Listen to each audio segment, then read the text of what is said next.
এই খবরটি দেখার জন্যে আমাদের সাথে থাকুন, সাবস্ক্রাইব করুন আর বেল আইকন প্রেস করুন। মাঙ্কি পক্স নামক যে রোগটি দেখা যাচ্ছে বিভিন্ন জেলা বা রাজ্যের মধ্যে, তা নিয়ে সামাজিক বার্তা দিলেন পিপলস গ্রিন পার্টি। সমাজকে সতর্ক করলেন যাতে মাঙ্কি পক্স ছড়িয়ে না যায় আর কোভিডের মতন আকার ধারণ না করতে পারে, তাহলে মানুষ আবারও প্যান্ডামিকের মতন অবস্থায় আসবে এবং কিছু অসাধু ব্যবসায়ী তাদের স্বার্থ চরিতার্থ করতে পারবে। এর ফলে দেশের অর্থনৈতিক অবস্থান আরও খারাপ হবে। এই সভাতে উপস্থিত ছিলেন অমিত দত্ত, সাধারণ সম্পাদক, সম্রাট দাস, রাজ্য সভাপতি, আজহার সালিম, স্টেট কনভেনর। নমস্কার। আজকে আমাদের প্রেস কনফারেন্সের বিষয়বস্তুটা যেটা হচ্ছে যে আপনার মাঙ্কি পক্স, আপনার public health emergency of international concern WHO declare করেছে, এটা আপনারা জানেন। এর আগে কোভিডকেও আপনারা দেখেছেন গত 2 বছর। তো এর মধ্যে নানাবিধ জিনিস আপনারা দেখেছেন, সরকার বিভিন্ন পলিসি, বিভিন্ন আইন নিয়ে আসছে, সেগুলো জনগণের পক্ষে, জনসাধারণের পক্ষে খুব ক্ষতিকারক জিনিস। সেই আইনগুলোকে নিয়ে আপনাদের কাছে আসা, বলা, এবং কোভিড এবং মাঙ্কি পক্সকে নিয়ে একটা আন্তর্জাতিক ষড়যন্ত্র, সেটাকে আজকে আপনাদের সামনে তুলে ধরার জন্যই আমরা এখানে উপস্থিত হয়েছি। তো আমি পিপলস গ্রিন পার্টির secretary general, national secretary general Amit Dutta. আমার সঙ্গে রয়েছেন পশ্চিমবাংলার পিপলস গ্রিন পার্টির সভাপতি সম্রাট দাস, অ্যাডভোকেট সম্রাট দাস, এবং পশ্চিমবঙ্গ পিপলস গ্রিন পার্টির স্টেট কনভেনার আজহার সেলিম। তো আপনাদের সামনে যেটা বলার, আমি ফার্স্টে বলছি, যখন WHO আপনার আজ থেকে সপ্তাহখানেক আগে মাঙ্কি পক্সকে public health emergency of international concern বলে ডিক্লেয়ার করে। পাবলিক হেলথ ইমার্জেন্সিটা কি? সেটা হচ্ছে যখন বিভিন্ন দেশে কোনো ডিজিজ বা কোনো আউটব্রেক আসে, যেমন ধরুন করোনা আপনারা জানেন, তো এক্ষেত্রে মাঙ্কি পক্সও এরকমই, বিভিন্ন ভাইরাল ডিজিজ। তো এই ডিজিজগুলো যখন আসে, WHO এগুলোকে খুব ভালো করে কনসিডার করে, দেখে। তার জন্য তাদের একটি এক্সপার্ট কমিটি আছে, সেগুলো ডিজিজ স্পেসিফিক এক্সপার্ট কমিটি হয়। তারা সেগুলোকে পরীক্ষা নিরীক্ষা করেন, দেখেন, কেস স্টাডিজগুলোকে দেখেন, টোটালি ব্যাপারগুলোকে দেখার পর, এবং কি স্ট্যাটাস আছে সেই মুহূর্তে, কতগুলো দেশে ছড়িয়েছে, কেমনভাবে ছড়িয়েছে, সেগুলো দেখার পর WHOর যে মেন বডি, তাকে তারা জানান, রেকমেন্ডেশনস দেন, যেটা কোভিডের সময়ও হয়েছে। কোভিডের বিষয়টা আপনাদের সামনে আমি আসবো পরে, কেন ষড়যন্ত্র আমরা সেটা বলছি। তো এই মাঙ্কি পক্সের সময় গত জুন মাসে এই মাঙ্কি পক্সের ইমার্জেন্সি এক্সপার্ট কমিটি বসেছিল, বসে তারা একটি বিবেচনা করেন। 23শে জুন তারা একটা রেকমেন্ডেশন পার্টিকুলারলি WHO ডিজি মানে ডাইরেক্টর জেনারেলকে পাঠান, টেড্রোসকে, এবং সেখানে উনি সেটা দেখেন। দেখার পর সেটা বিবেচনা করে WHO IHR অর্থাৎ ইন্টারন্যাশনাল হেলথ রেগুলেশন, সেটাকে পার্টিকুলারলি দেখেন যে এটা পাবলিক হেলথ ইমার্জেন্সি হিসেবে আমরা ডিক্লেয়ার করতে পারি কিনা।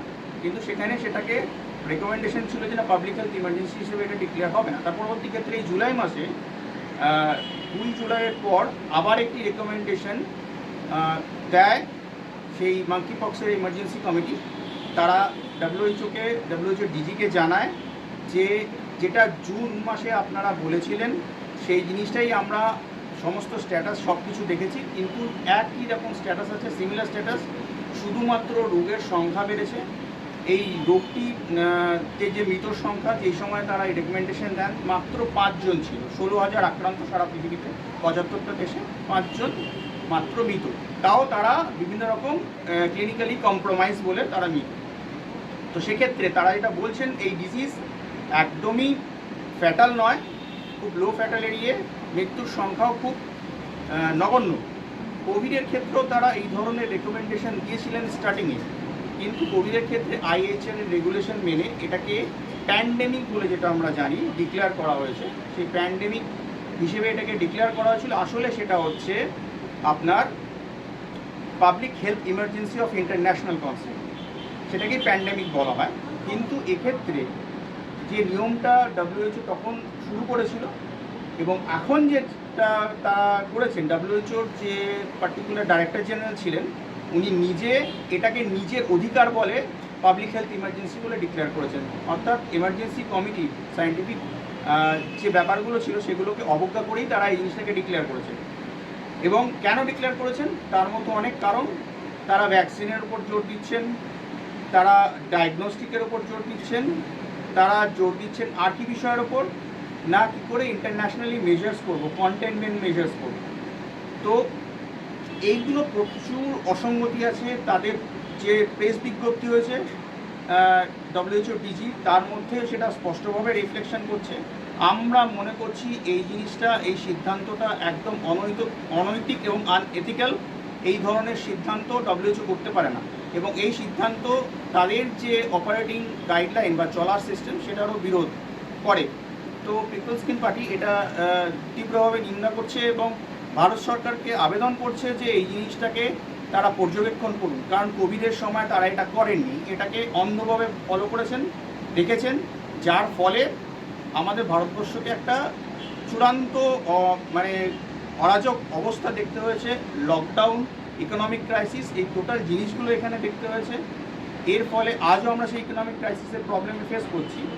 তো এই পুরো ব্যাপারটা কোভিডের সময়ও তারা করেছিলেন, কিন্তু অন্ধভাবে ডব্লিউএইচও রেকমেন্ডেশন তারা ফলো করেছে। তাদের উচিত ছিল নিজেদের ন্যাশনাল লিগ্যাল অ্যাম্বিটের মধ্যে, নিজেদের লিগ্যাল দায়রার মধ্যে সেইগুলোকে রিচেকিং করা, ভ্যালিডেট করা, তারপরে সেগুলোকে তারা লাগু করতেন। তো সেটা আমাদের দেশের জনগণের পক্ষে সুবিধা হতো, কারণ যখন তারা লকডাউন করেছিলেন সেই সময় সায়েন্টিফিক অ্যাসপেক্টসে আমি যাচ্ছি না এখন, কারণ সায়েন্টিফিক অ্যাসপেক্টসে দেখতে গেলেও এই জিনিসটা মানে কোভিড এবং মাঙ্কি পক্স দুটো কত ফ্যাটাল সেটা নিয়েও বহু আন্তর্জাতিক গবেষকদের এবং আন্তর্জাতিক পেপারে সেগুলো রিফ্লেক্ট করেছে যে অতটা ফ্যাটাল নয়। তবুও এটাকে একটা বাণিজ্যিক রূপ দেওয়ার জন্য কর্পোরেট এজেন্সিদের, ভ্যাকসিন ম্যানুফ্যাকচারার্সদের এটাতে খুব বেশি পরিমাণে প্রোৎসাহন দেওয়ার জন্য করা হয়েছে। আপনারা দেখবেন যে আপনাদের প্রেস রিলিজটাতেই আমরা দিয়েছি যে ডব্লিউএইচও ডিজি এখানে একটা জিনিস বলছেন তার প্রেস রিলিজে, যে তাকে এই যে পার্টিকুলার ডায়াগনস্টিক মানে এই যে আমরা কোভিডের সময় দেখেছিলাম যে আরটিপিসিআর টেস্ট বা অ্যান্টিজেন টেস্ট, এরকম মাঙ্কি পক্সের ক্ষেত্রেও ডায়াগনস্টিকের জোর তারা দিচ্ছেন। অলরেডি সেই স্টক পিলস তৈরি হয়ে গেছে, ডায়াগনস্টিক কিটসের কোম্পানিগুলো তৈরি করে রেডি, তারা পাঠানোর জন্য রেডি। ইউরোপিয়ান কোম্পানিজ এবং আমেরিকার কিছু কোম্পানি, মানে হাতে গোনা দুই একটি কোম্পানি, তারা এই পুরো টোটাল জিনিসটাকে রেডি করেছেন। এবং পাবলিক হেলথ ইমার্জেন্সি ডিক্লেয়ার করার সঙ্গে সঙ্গে ডব্লিউএইচও ডিজি বলছেন যে এটাতে আমাদের জোর দেওয়া উচিত। তার মানে এক্ষেত্রে আমরা একটা অশুভ আঘাত দেখতে পাচ্ছি এই ভ্যাকসিন ম্যানুফ্যাকচারিং এই কর্পোরেট এজেন্সিগুলোর মধ্যে। ডব্লিউএইচও এটাকে প্রোৎসাহন দিচ্ছে এবং এটাকে উৎসাহ দিচ্ছে করার জন্য, এবং ভারত সরকারও সঙ্গে সঙ্গে দুদিনের মধ্যে তার নিজের গাইডলাইন বের করে দিলেন। তার ঠিক হাফ বেলার মধ্যে মানে 12 আওয়ার্সের মধ্যে তারা এই মাঙ্কি পক্সের টোটাল জিনোমের ইন্টেলেকচুয়াল প্রপার্টি রাইটস নিয়ে নিলেন, অর্থাৎ আইসিএমআর তার ইন্টেলেকচুয়াল প্রপার্টি রাইটস নিয়ে নেওয়া হলো, মানে নিয়ে নিল। এটা এনআইভি মানে আইসিএমআর এর আন্ডারে একটি সংস্থা, সেটাকে নিয়ে নেয়। নিয়ে সঙ্গে সঙ্গে তারা একটা বিজ্ঞপ্তি পরের দিন জারি করেন যে এটার ওপরে ডায়াগনস্টিক এবং ভ্যাকসিন এই টোটাল জিনিসগুলোর ওপর আমরা গবেষণা আহ্বান করছি কর্পোরেট কোম্পানি এবং অন্যান্য রিসার্চ অর্গানাইজেশনের কাছে। তার মানে আপনারা বুঝুন এখানে কীভাবে একটা অশুভ আঘাত রয়েছে। তো এই টোটাল জিনিসটা আমাদের জনগণকে আবার কোভিডের মতন সিচুয়েশনে না ফেলে, লকডাউনের সিচুয়েশনে না ফেলে, আগে থেকেই সেই জন্য আপনাদের কাছে এই জিনিসটা আনা। আর আপনারা প্রেস রিলিজে পার্টিকুলার দেখতে পারবেন, আমরা বলেছি এটা বিভিন্ন আন্তর্জাতিক মহলে কোভিডের শুরু থেকেই একটা অসামঞ্জস্য ছিল, তারা এই জিনিসটা লক্ষ্য করেছেন। পুরো টোটাল জিনিসটা একটা আন্তর্জাতিক ষড়যন্ত্র, তারা সেগুলো বুঝতে পারছে। নিচে এবং ইউরোপিয়ান কান্ট্রি G7-এর দেশের টোটাল যে নেতৃত্ব রয়েছে তারা এটার উপর সন্দেহ প্রকাশ করেছিলেন 2021 সালে এবং 2020 শেষের দিকে। তো এই টোটাল জিনিসটা ডব্লিউএইচও দুটো ফেজে তাদের ইনভেস্টিগেশন করে, কোভিড কী করে শুরু হয়েছে, এটা কীভাবে এসছে, এবং যে জিনিসগুলো এখন বেরিয়ে আসছে ডব্লিউএইচওর ফেজ ওয়াইজ রিপোর্ট অনুযায়ী, G7-এর বক্তব্য অনুযায়ী, অন্যান্য 2 সালের মার্চ মাস থেকে শুরু করে আজ পর্যন্ত আমরা দেখেছি আমাদের বিশ্ব তথা এবং এই দেশ এবং রাজ্যে যেভাবে দুটি মহামারীর সম্মুখীন হয়েছে সেই তার যে প্রভাব আমাদের জনজীবনে পড়েছে তা অতি ভয়ঙ্কর। কোভিডের যে বিভিন্ন যে প্রাসঙ্গিক জিনিস তা বহু ক্ষেত্রে কিন্তু জনসাধারণের কাছে সম্পূর্ণরূপে তুলে ধরা হয়নি। যে রোগের মৃত্যুর হার মাত্র 0.0005, মানে একেবারেই নগণ্য, এবং যে রোগের সুস্থতার হার 99%-এর বেশি, সেই রোগকে অতিমারী আখ্যা দিয়ে আমাদের সম্পূর্ণ জনজীবনে একটা ব্যাপক প্রভাব ফেলা হয়েছে। আজকে বলা হয়েছিল যে চতুর্থ ঢেউ আসবে। আমরা জানি না এখন যে চতুর্থ ঢেউ আদৌ এসছে কি আসেনি। সেই চতুর্থ ঢেউ আসতে না আসতেই এবারে আমরা শুনতে পাচ্ছি নতুন এক অতিমারী, তা হচ্ছে মাঙ্কি পক্স। এই ক্ষেত্রে আমাদের বক্তব্য যে WHO এবং ICMR এদের যে গাইডলাইনের যে পদ্ধতি, সেই পদ্ধতি কতটা সঠিক এবং সেই পদ্ধতি কতটা পরস্পরের কাছে পরিপূরক এবং বিশ্বাসযোগ্য, সেটা সম্পূর্ণরূপে অবহিত না করেই মানুষকে কিন্তু আমাদের দেশের যে জনগণকে তাদের বিভিন্ন সময়ে বিভিন্ন আমাদের বাধ্যতামূলক পরিস্থিতির মধ্যে ফেলে দেওয়া হচ্ছে, যার মানে আপনার আলটিমেট ফলস্বরূপ যেটা দেখা যাচ্ছে যে চূড়ান্ত দারিদ্র এবং চূড়ান্ত বেকারত্ব আমাদেরকে গ্রাস করছে। তো আগামী দিনে আমরা দেখতে পাচ্ছি যে এই চিত্র আরও ভয়াবহ হবে। আমরা খবর খুললে মাঝে মাঝে দেখতে পাচ্ছি 100% মানুষ করোনা আক্রান্ত, 100% মানুষ করোনা আক্রান্ত, 100% মানুষ মারা গেছে, এটা আমরা প্রায় দিন দেখতে পাচ্ছি। কিন্তু কখনো কিন্তু এটা দেখাচ্ছে না যে বিগত 2 বছর ধরে কত শতাংশ মানুষ বেকারত্বের জ্বালায় আত্মহত্যা করেছে, কত শতাংশ মানুষ বেকারত্বের জ্বালায় শিক্ষাক্ষেত্র থেকে সরে যেতে বাধ্য হয়েছে, কত শতাংশ মানুষ কর্মহীন হয়েছে। এই জায়গায় আমরা বারবার সরকারের কাছে দাবি করেছি যে এই বিষয়ে জনগণকে স্বচ্ছতা আনা হোক, একটা এবং স্বচ্ছ যে আপনার রিপোর্ট, সেই রিপোর্ট পেশ করা হোক, এবং বিভিন্ন ক্ষেত্রে জনগণকে বিভিন্ন যে আপনার সামাজিক ক্ষেত্র বলুন বা আপনার অর্থনৈতিক ক্ষেত্র বলুন, সেই সামাজিক ও অর্থনৈতিক ক্ষেত্রের মধ্যে দিয়ে জনগণের কাছে সঠিক তথ্য তুলে ধরা হয়। তরফ থেকে আমরা বিভিন্ন তথ্য সংগ্রহ করেছি, বিভিন্ন তথ্য আমার হাতে এসছে, এবং আগামী দিনে আরও তথ্য সমৃদ্ধ হয়ে আমরা এই নিয়ে আইনি যে পদক্ষেপ নেওয়া যায় সেই বিষয়ে আমরা চিন্তাভাবনা করছি, এবং আগামী দিনে আমরা আইনি পদক্ষেপও করবো। এবং আমাদের যে ভারত সরকার তথা আমাদের পশ্চিমবঙ্গ রাজ্য সরকারকে আবেদন যে আবার একটা নতুন করে অতিমারী বা মহামারী আসার আগে বা মহামারী ঘোষণা করার আগে যেন সর্বদিক এবং সর্ববিষয় বিবেচনা করে জনমানুষের প্রভাব কতটা পড়বে সেই দিক বিচার করে যেন অবশ্যই একটা সহানুভূতির সঙ্গে যে কোনো পদক্ষেপ। এখানে আমি যেটা স্টার্টিংয়েই বললাম, আমাদের তরফ থেকে মাঙ্কি পক্সের সতর্ক করার মতো অতিরিক্ত কিছু নেই। আমরা জানি প্রত্যেকেই ঘরে চিকেন পক্স সম্বন্ধে পরিচিত, কারণ চিকেন পক্সটা খুবই নমিনাল ডিজিজ, প্রত্যেকেরই হয়। প্রায় এরা 12 দিন থেকে 21 দিনের একটা ব্যাপার থাকে, ইনকিউবেশন পিরিয়ড থাকে। সেই ইনকিউবেশন পিরিয়ডে চিকেন পক্স যা হয় 2-1 দিন জ্বর থাকে এবং সেটা স্বাভাবিকভাবেই সেরে যায়, পরেই সেরে যায়। আর কারোর হয়তো খুব নমিনাল মেডিকেশনের প্রয়োজন হয়। এবার যদি আমি আপনার সায়েন্টিফিক্যালি দেখি, মাঙ্কি পক্সটা অনেকটা ঠিক চিকেন পক্সের মতনই। তার ফ্যাটাল রেট 1958 সালে আপনার 3 জন ছিল, মানে 10 জনের মধ্যে 3 জন ছিল। তো সেক্ষেত্রে এখন এটা গিয়ে দাঁড়িয়ে, যেটা আপনাকে আমি স্ট্যাটিস্টিক্স বললাম, যে আমাদের পৃথিবীতে 16,000+ আক্রান্ত এখন, তার মধ্যে মারা গেছে কটি? মাত্র 6টি টিল ডেট টুডে। তাহলে আপনারা এটা হিসাব করুন যে এর ফ্যাটাল রেটটা কী আছে, কতটা ভয়ানক।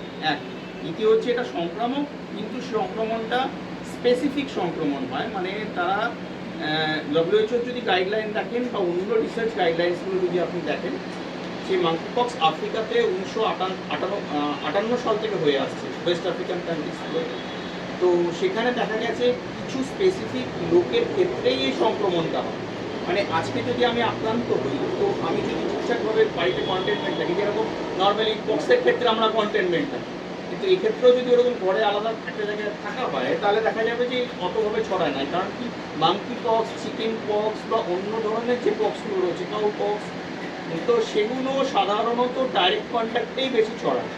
তো সেই হিসেবে যেটা আমাদের বলা, কোভিডের ক্ষেত্রেও এরকম অনেক গাইডলাইন ছিল, ভারত সরকার সেটা ঠিকঠাকভাবে দেখেনি। তারা তার নীতি নির্ধারণ করেছিলেন, সায়েন্টিফিক নীতি নির্ধারণ করেছিলেন, জানি না। মাঙ্কি পক্সের ক্ষেত্রেও ঠিক 1.5 দিনের মাথায় তার একটা গাইডলাইন চলে আসে WHO ডিক্লেয়ার করার পর। এখানে কারা করেছেন, কীভাবে করেছেন, কতটা জিনিস দেখে করেছেন, সেই গাইডলাইনের মধ্যেও প্রচুর অসামঞ্জস্য রয়েছে। তো জনসাধারণকে এটা নিয়ে চিন্তা করার বিষয় নয়। ভারতবর্ষে যে 5-6টি কেসেস আসছে, সেই কেসগুলোকে হ্যান্ডেল করার মতো সেখানকার স্থানীয় কর্তৃপক্ষ যথেষ্ট ক্যাপেবল আমার মনে হয়।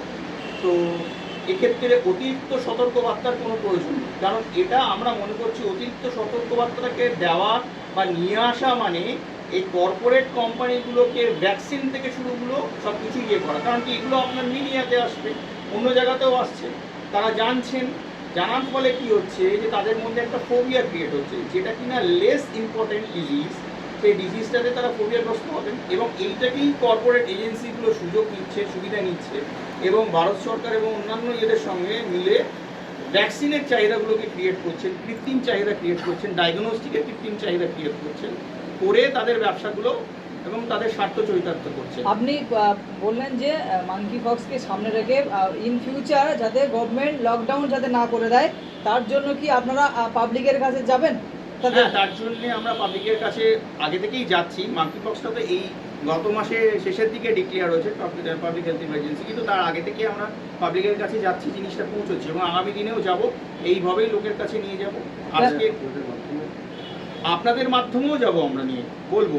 এবং দ্বিতীয় হচ্ছে যে আমরা কন্টিনিউ সিরিজ অফ ক্যাম্পেইন চালু করতে চলেছি এই মাঙ্কি পক্সের ওপর, কোভিডের যে অসঙ্গতিগুলো ছিল সেগুলোর ওপর, এবং যেটা উনি বললেন যে জুডিশিয়ারির কাছেও আমরা সেই জিনিসগুলো নিয়ে যাব। তো এর পিছনে একটা ষড়যন্ত্র আমরা দেখতে পাচ্ছি, কর্পোরেট ষড়যন্ত্র, তো সেগুলোকে আমরা মানুষের সামনে আনবো। আপনি বলছেন কর্পোরেট ষড়যন্ত্র, এছাড়াও আপনারা কি হেলথ যারা আমাদের পশ্চিমবঙ্গ সরকারের বা এতে কেন্দ্রীয় সরকারের যারা হেলথ ডিপার্টমেন্টের উচ্চ আধিকারিক তাদের কাছে কি এই মর্মে কোনো ডেপুটেশন দেওয়া হয়েছে কি উইদাউট সার্ভে, মানে যত্র যেখানে সেখানে কিছু না করা হয়?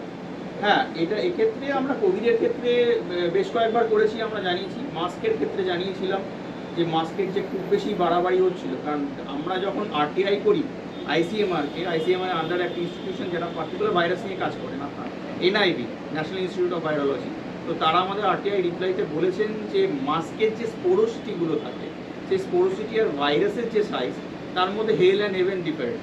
সে আরটিআইতে স্পষ্ট আছে যে যেই মাস্কগুলো আমরা পরছি বা সরকার যেগুলোকে বলছেন করতে, সেগুলো কোনোদিনভাবেই প্রোটেকশন আনতে পারে না।